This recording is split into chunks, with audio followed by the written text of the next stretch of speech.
আল্লাহর নবী বিশ্ব নবীর উপর যখন প্রথম সূরা আলে ইমরানের সূরাতুল আলাকের আয়াতগুলি নাজিল হলো, প্রথম কিছু আয়াত নাজিল হয়েছে।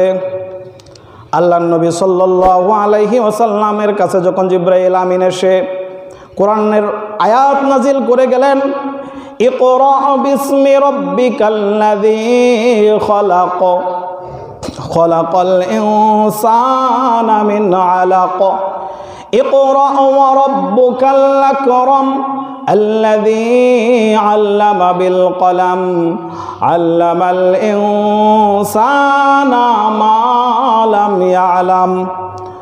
পবিত্র কোরআনুল কারীমের মধ্যে 114টি সূরা রয়েছে, 30টি পারা রয়েছে।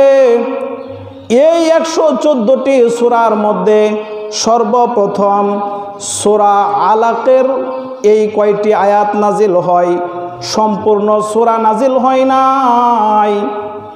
পবিত্র কোরআনের আয়াতগুলি আল্লাহ পাক এইভাবে নাজিল করতেন, যখন বিশ্বনবীর সাথে যেই ঘটনা ঘটে যেত, সেই ঘটনার সাথে যেই আয়াতের সম্পর্ক, সেই আয়াত আল্লাহ পাক নাজিল করতেন।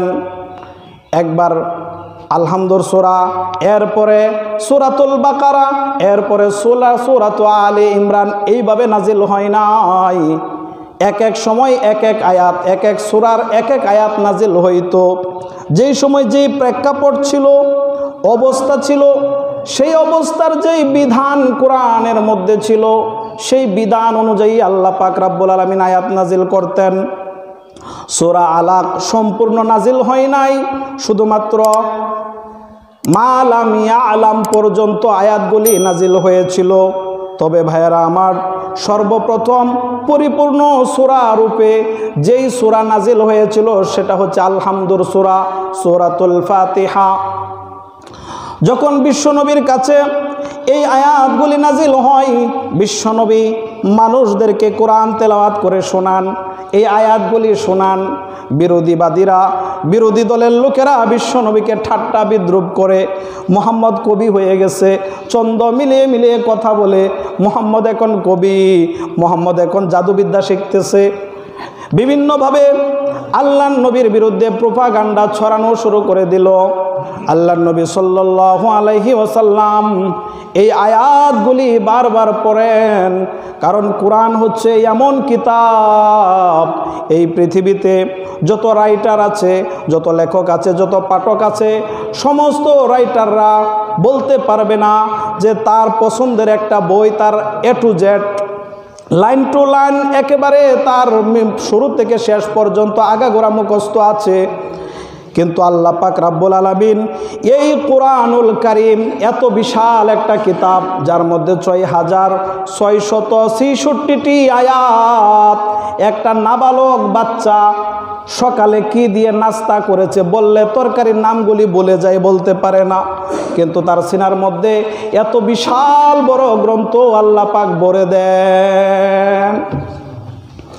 কোরআন হচ্ছে এমন মুজিজার কিতাব, দুনিয়াতে যে কোনো জিনিসের প্রতি আপনার স্বাদ উঠে যাবে, ভালো লাগা এক সময় থাকবে আর এক সময় থাকবে না।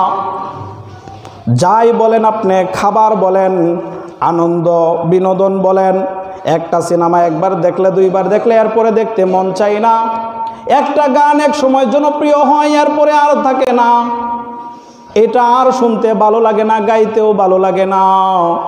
কিন্তু সেই ছোট্টবেলার থেকে আলহামদুর সূরা দিয়ে নামাজ পড়তে পড়তে চুলদারি সাদা করেছেন, 50-60 বয়স হয়েছে আপনার, কিন্তু কোনোদিন নামাজে দাঁড়িয়ে আপনার দিলে তো এই কথা আসে নাই, কালকে সূরাতুল ফাতিহা আলহামদুর সূরা দিয়ে নামাজ পড়ছি, এখন আর এটা ভাল লাগে না, অন্য সূরা দিয়ে পড়ি। কারণ এই কোরআনের মধ্যে আল্লাহ পাক এমন মুজিজা রেখেছেন, এটা যত পড়বেন তত স্বাদ পাবেন। এটা হচ্ছে রুহের খাবার, রুহের সাথে এটার সম্পর্ক।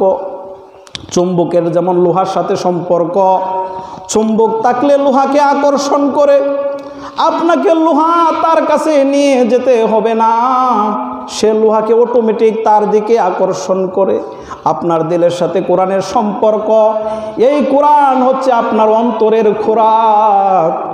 আপনি যখনই কোরআন পড়বেন আপনার দিল এই কোরআনকে গ্রহণ করবে, তখন আপনার দিলের মধ্যে যে শান্তি আপনি অনুভব করবেন, দুনিয়ার আর কোনো জিনিস দিয়ে আপনার অন্তরাত্মাকে সেই আনন্দ দিতে পারবেন না।